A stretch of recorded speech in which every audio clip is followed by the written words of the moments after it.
Hello everyone, I am Sriram Jugade and I welcome you all to the lecture number 11 of nonlinear dynamical systems. In today's lecture, we will look into the Bendixson and Poincare-Bendixson criteria, the application of it. We will consider two examples of that.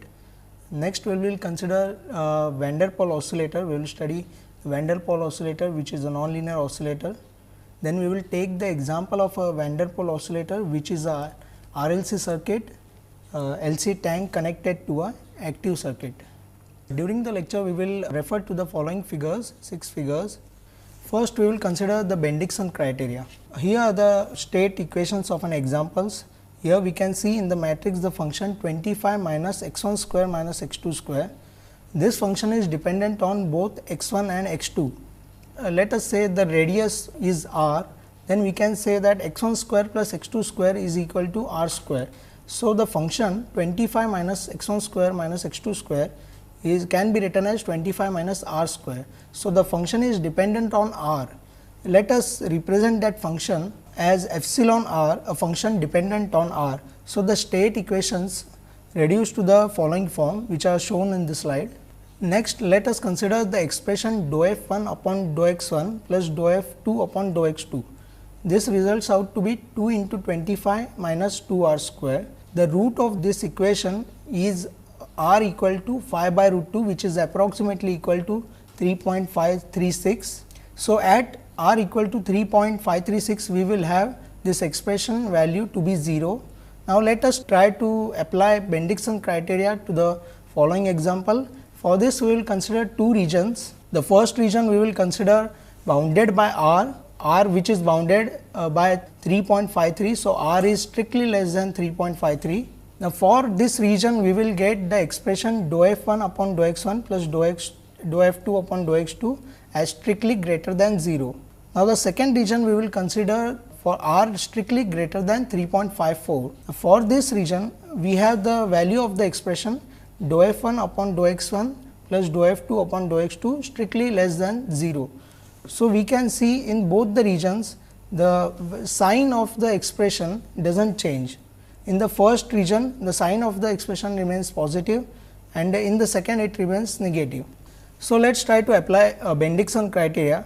Let us consider the first region where r is strictly less than 3.53. So, there is no sign change. We can say that by Bendixson criteria no periodic orbit exists in the region.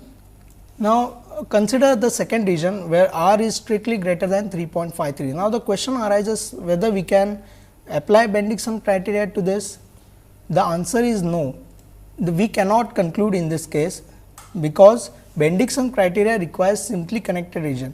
Now, what is simply connected region? A simply connected region is a region which has no holes, or we can define it in other sense. If we take that region and if we take a simply closed curve in that region and shrink it to the point, then it should also remain within the region. During the shrinking, every curvature and up to the point should remain in the region. So, that is how we define simply connected region. So, for r greater than 3.54, we cannot conclude whether there are periodic orbits or not, or we cannot apply Bendixson criteria, since this region is not a simply connected region. So, we conclude here that Bendixson criteria is not applicable for region r greater than 3.54.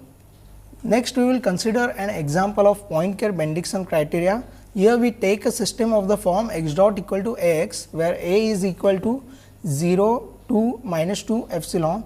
The diagonal elements are 0 and epsilon. Now, in this case, as epsilon will vary, the behavior of the system will change. So, we will consider three cases. In the first case, we will consider epsilon as greater than 0. In the second case, we will consider epsilon equal to 0, and in the third case, we will consider epsilon less than 0. Now, let us take that example, previous one. In the previous one, we had both the diagonal elements as 25 minus x1 square minus x2 square. Now, in this example, we have one diagonal element as 0 and the second as 25 minus x1 square minus x2 square. So, we will try to analyze the behavior of the system, and for that we will convert the coordinates into polar coordinates. So, we will have a clearer picture. So, we can convert a polar coordinate into the following form. So, x1 will become r cos theta and x2 will become r sin theta, where r is the radius and theta is the angle. So, x1 square plus x2 square we get as equal to r square. Differentiating it with respect to time, we will get x1 into x1 dot plus x2 into x2 dot equal to r into r dot. Now, we have the expressions for x1 and x2 and x1 dot and x2 dot from the state equations. So, we can substitute in this expression and we will get the following expression, at r dot equal to expression shown on the slide. So, we will cancel out the common factors and rearrange it, and the equation will reduce to the final form, r dot equal to 25 minus r square into r into sin square theta. So, except theta equal to 0 or theta equal to 180 degrees, theta is sin square theta is always positive.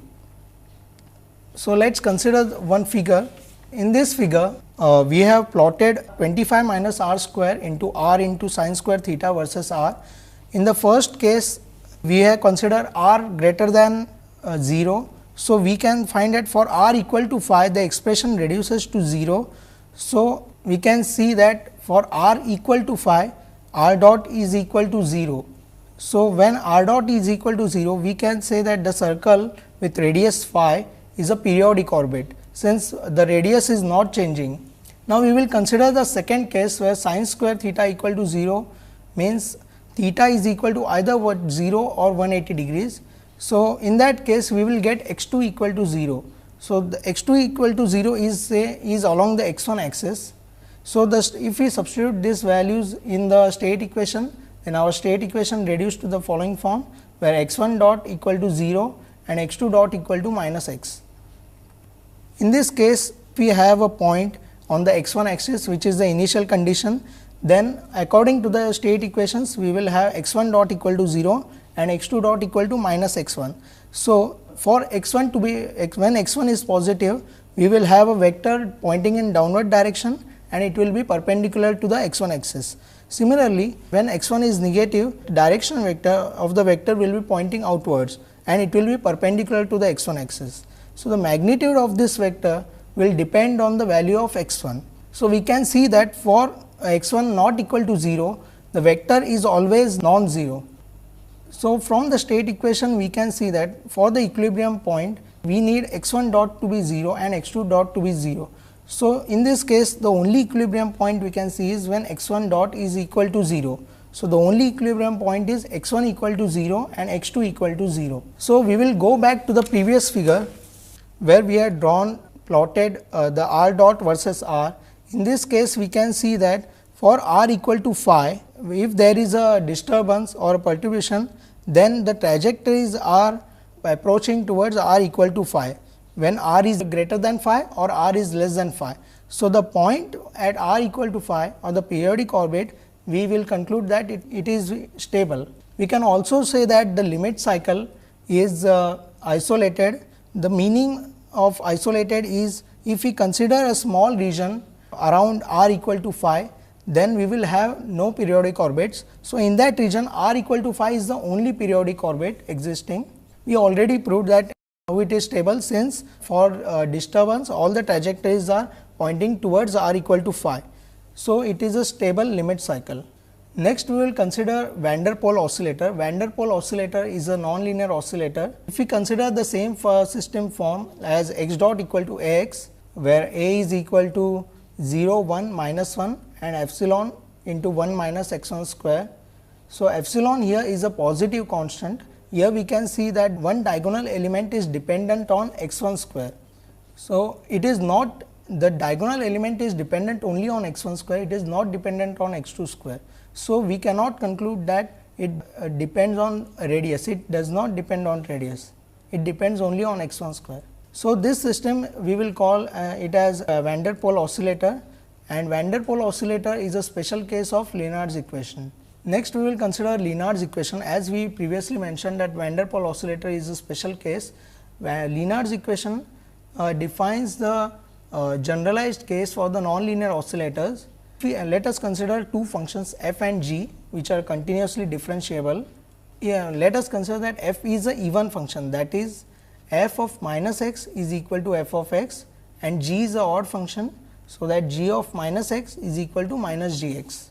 So, the second order differential equation of the form x double dot plus f of x into x dot plus g of x is equal to 0.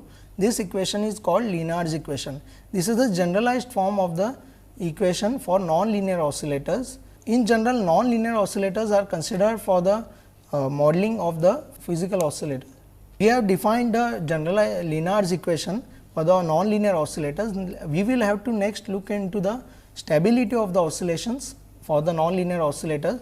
For that, we will first define a function capital F of x, which is equal to integral of small f of x. Then, for a linear system, if we consider the following conditions, like g of x is greater than 0 for all x greater than 0, then capital F of x tends to infinity as x tends to infinity. Then for some p, capital F of x satisfies that it is negative for the range when x is between 0 to p, and f of x also satisfies that it is positive and monotonic for x greater than p, that is when x is greater than p, the f of x is monotonically increasing. If these conditions are satisfied, then we can say that the linear system is having a unique and a stable limit cycle, and this is what is called Lienard's theorem. Lienard's theorem gives the conditions for the stability of oscillations for non-linear oscillators. So, for the reference, you can see the book titled Nonlinear Oscillations by Nicholas Minorski with the respective edition. Next, let us consider f of x is equal to minus epsilon into 1 minus x square, where epsilon is a scalar and it is strictly greater than 0, and g of x equal to x.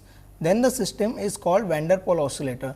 Previously, we considered a Lienard's equation where it was a generalized case. Now, we are defining van der Pol oscillator in that equation, where f of x and g of x are defined as I said before.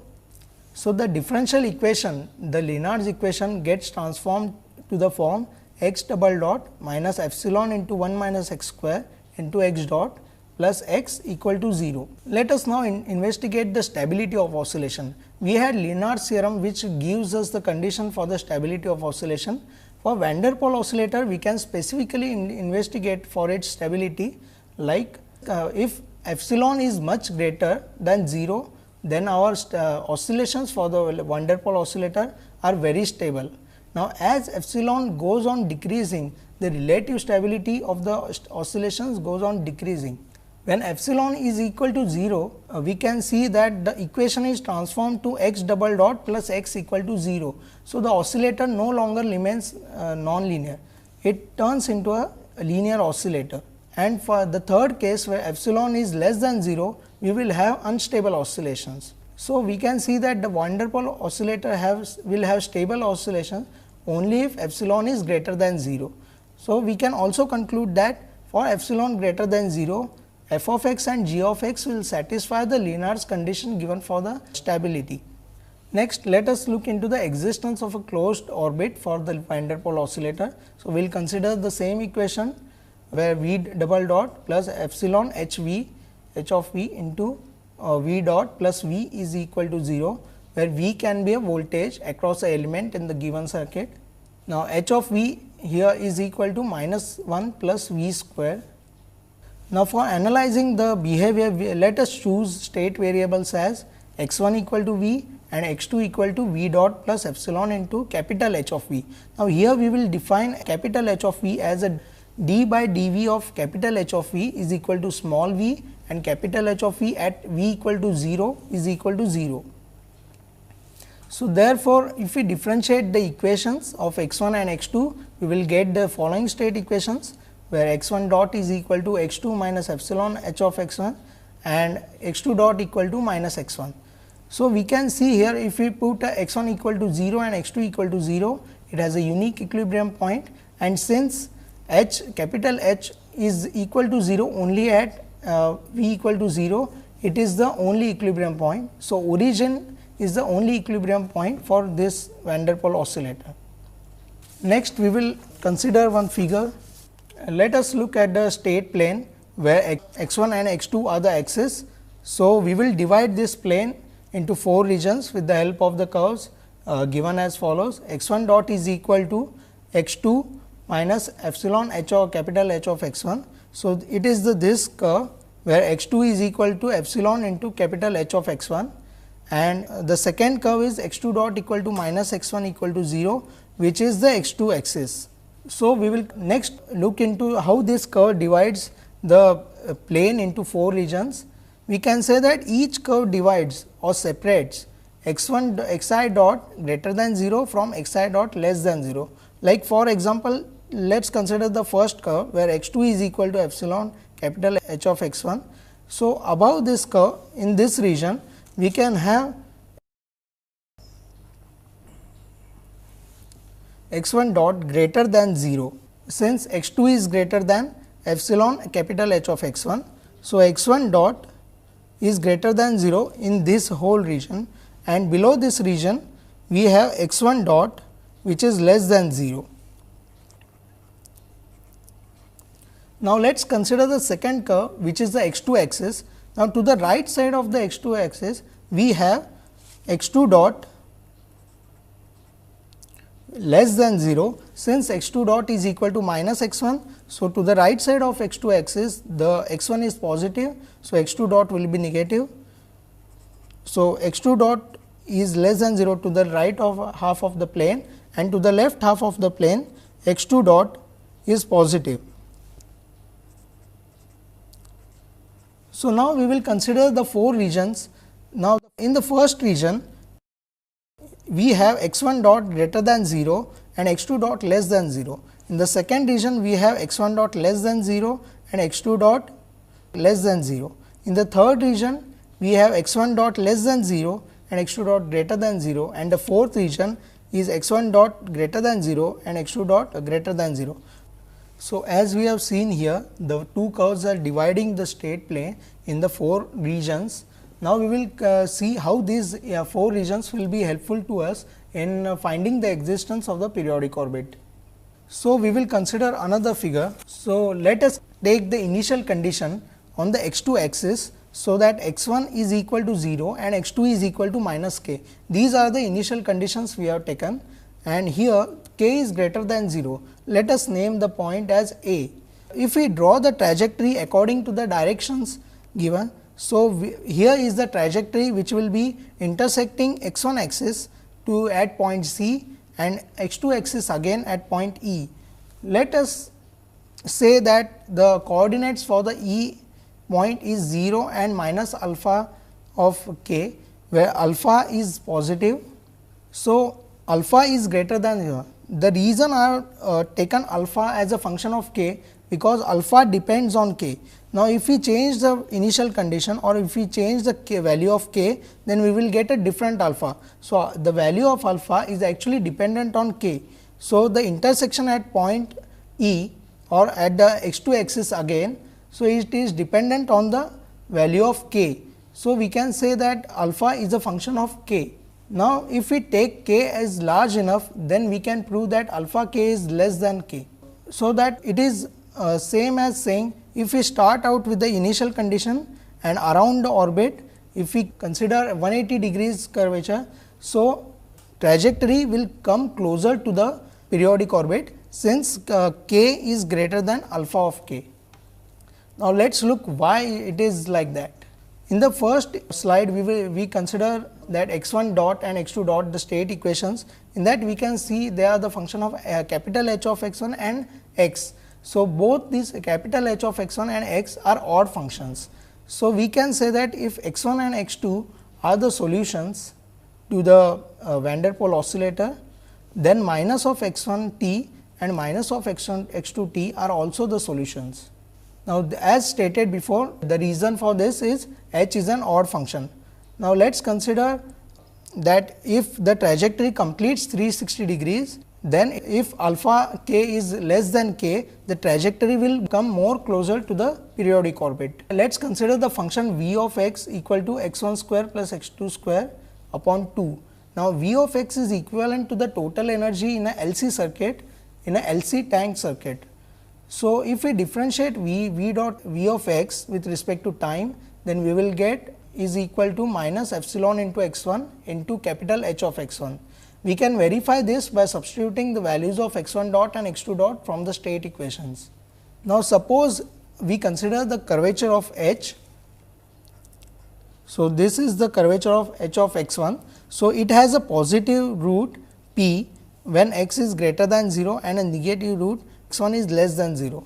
So, when x 1 is greater than p, our v dot x is less than 0. Since for x 1 greater than p, h of x 1 is positive and x 1 is also positive. So, from the expression we can see that v dot x is negative. If we consider the region for x 1 to be between 0 and p, then we will get that v dot x is 0 greater than 0. So, we can conclude that the v dot x is changing along the x 1 axis. So, now let us take delta k as the change in energy when we intersect the curvature to the x 2 axis. So, delta k is the change of energy from point A to point E. So, we can define delta k as V E minus V A, where V E is the energy at point E and V A is the energy at point A. So, it is equal to the integral along the curvature A E of V dot x with respect to time. We can divide the following curve into 3 curves A B, where B is the point just above the x 1 equal to p. So, at point B along the curvature x 1 is equal to p. Point C is the intersection of the trajectory with the x 1 axis. Point D is another point where x 1 is equal to p on the curvature, and D E is the remaining curvature. So, the whole curvature from A to E is divided into 3 curves A B, B C D and D E. So, delta k can be represented as a change of energy from A to B, B to D and D to E. Let us represent it in the form of delta 1 k, delta 2 k and delta 3 k. Well, delta 1 k is the change of energy from A to B, delta 2 k is the change of energy from B to D and delta 3 k is the change of energy from D to E along the curve. Now, let us take the case where delta 1 k is greater than 0. We can say that delta 1 k is greater than 0 because x 1 here is greater than 0 and h of x 1 as we can see is negative. So, delta 1 k is greater than 0. So, we can say that the change of energy from A to B is positive. In the second case, we can say that delta 3 k, which is the change of energy along the curve from D to E, is positive.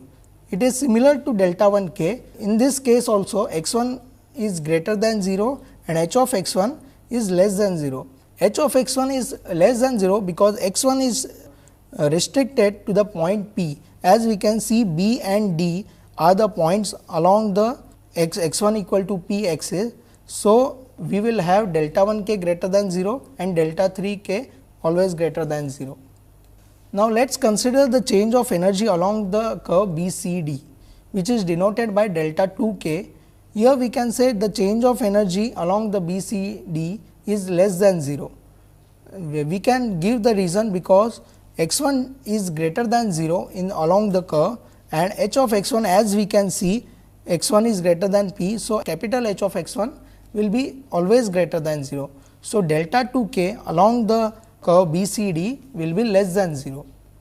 Now, as we see, as I increase the initial conditions, as I increase the k, the curvature will expand and delta 2 k, that is the change of energy along B C D, will go on decreasing. And we can also say that as limit x tends to minus infinity, the change of energy along B C D, that is delta 2 k, will go to minus infinity. In the other context, if we look at the delta 1 k and delta 2 k expressions, that is the change of energy along A B and D E, then for large k they will not grow as much as delta 2 k.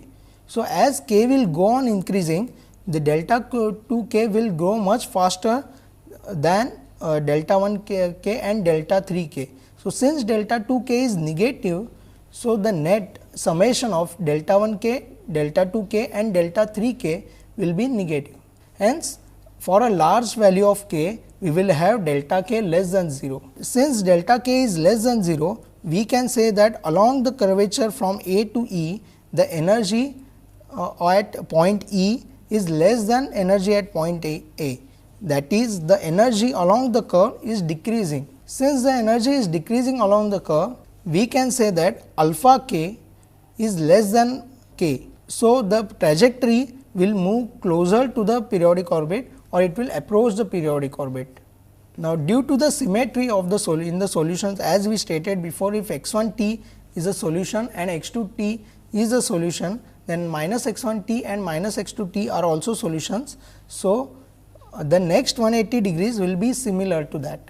Let us consider Poincare-Bendixson criteria again. For applying Poincare-Bendixson criteria, we need a compact positively invariant set M such that either M has a no equilibrium point or it can have at most one equilibrium point, such that after linearization, if we consider the eigenvalues, they will be in open right half plane. So, the equilibrium point, if it is there in the M region, it will be unstable.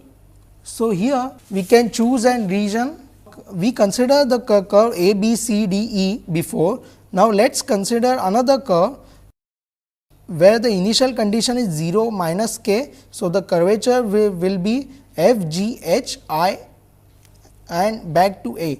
So, if we consider the whole region, if we close this region, then we can say that this region is a positively invariant set. Now, this curve is also contained in the van der Pol oscillation, or it is also solutions due to symmetry as stated before, that if a portion x 1 t and x 2 t is in the solution, then a portion minus x 1 t and minus x 2 t will also in the solution. So, if we consider the whole region, it will be a positively invariant region, that is, for initial condition in this region, the trajectory will remain in the region and it will approach to a periodic. So, next we will consider a Jacobian matrix which will be formed after linearizing the system. So, the A is the Jacobian matrix which is defined as dou f by dou x at x equal to 0, since we have the equilibrium point at x equal to 0. So, we will get the matrix as shown on the slide, which is minus epsilon into small h of 0, 1, minus 1 and 0. So, the characteristic polynomial of A will be given as s square plus epsilon into h of 0 s plus 1. Now, from this equation we can say that the product of eigenvalues is 1 and sum is equal to minus epsilon h of 0, because the roots of this characteristic equation are the eigenvalues of the system. Now, since we defined before epsilon is greater than 0 and h of 0 as negative, then both of the eigenvalues we will have as having positive real parts. So, we can say since the eigenvalues are having positive real part, the equilibrium point is unstable. So, now the conditions we concluded for this system of van der Pol oscillator are that we have a invariant set M, then we have a equilibrium point inside that which is unstable. So, we can apply the Poincare-Bendixson criteria here, and by Poincare-Bendixson criteria we can say that there is a closed orbit in M. Now, for the example of the van der Pol oscillator, we will consider an RLC circuit where the R is an active resistive element. Now, let us consider this figure. In this figure, this is an RLC parallel circuit. This is the capacitance C which is greater than 0, L inductance which is greater than 0, and we have connected in parallel an active resistance element. This is having VI characteristics as I equal to capital H of V, where we had defined capital H of V before.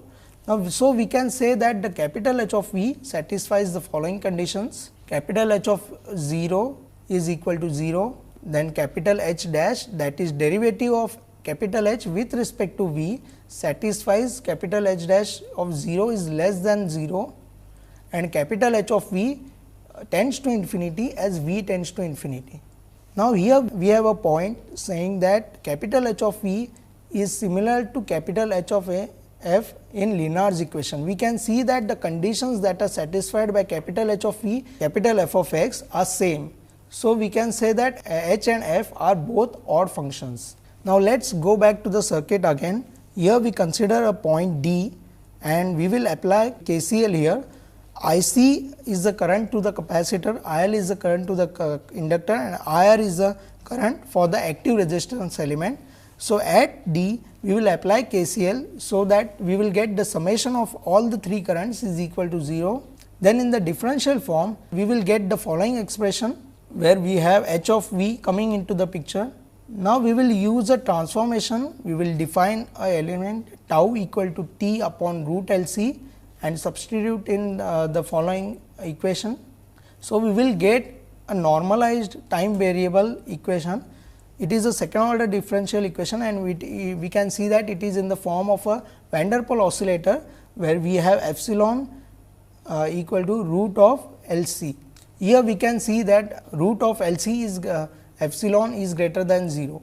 Now, next we will consider the coefficient of V dot, which determines the damping of the system. So, the coefficient of V dot is H of V into root L C, and this determines the damping of the voltage. The damping here is a non-linear damping. We can practically implement active resistance element in the form of tunnel diodes. So, it will act as a negative resistance for some value of V and a positive resistance for other values of V. Now, we will define capital H of V as minus V plus V cube by 3, and small h of V into root L C is equal to V square minus 1 into root L C. So, let us analyze the system. Consider V much greater than 1. So, we have much greater than 1, the damping coefficient is positive. So, we can say the damping is positive, and since the damping is positive, energy is dissipated in the active resistance element. The transaction of energy is from LC circuit to active resistive element, and it is getting dissipated in the resistive element. The resistive element in this case will be positive, the value of the resistor will be positive, and we can say that since the energy is getting dissipated, VR into IR is strictly greater than 0. Now, in the second case, we will consider V value of V or voltage is much less than 1. So, in that case, the damping will be negative, as the damping constant coefficient V is negative, and the energy will be fed into the LC tank circuit. So, the transaction energy is from active resistance element to the LC circuit. So, we can say that for the active resistance element, we have VR into IR less than 0, and here that since the damping is negative, the resistance is actually an active element. It is acting as an active element, or we can also say the resistance is negative in this case. Let us look at the behavior of the system. For given a initial condition, now that initial condition may be a voltage across the capacitor, initial voltage, or it may be a initial current of the inductor. Now, in this case, the trajectories will remain bounded. Now, how can we say that? As we looked before, for V greater than 1 and V less than 1, we have damping positive and negative. So, we can say the trajectories are remaining bounded. When damping is positive, the trajectory is approaching towards the orbit, and for the when damping is negative, the trajectories also, in that case also the trajectories are approaching the orbit. So, we can say that the trajectories are remaining bounded. Now, the second point, we can say that trajectories encircle the origin. Now, for this case, we will consider when for an initial given condition, as said before, the initial voltage, the damping is positive and negative depending on V is remaining in V greater than 1 region or V less than 1 region. So, the value of V and I are repeatedly changing the sign.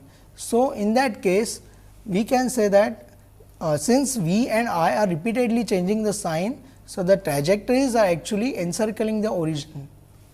Now, we have concluded the 2 points, that the trajectory remain bounded and they are also encircling the origin. The next we will consider after sufficient time, that is for a given initial condition, if we after sufficient time, we can say that the trajectories are almost periodic.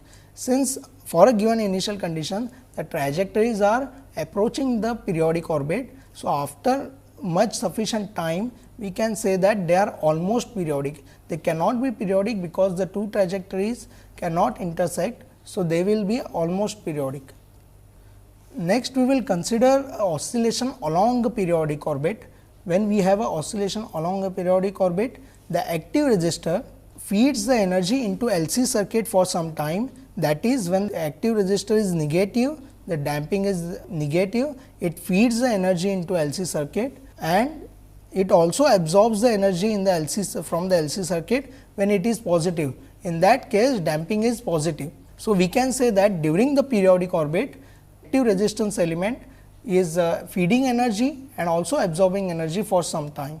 Now, let us see how can we say that the periodic orbit is stable or not. Now, suppose along a periodic orbit, energy fed by the resistance is equal to the energy absorbed by the resistance, then we can say that periodic orbit is stable.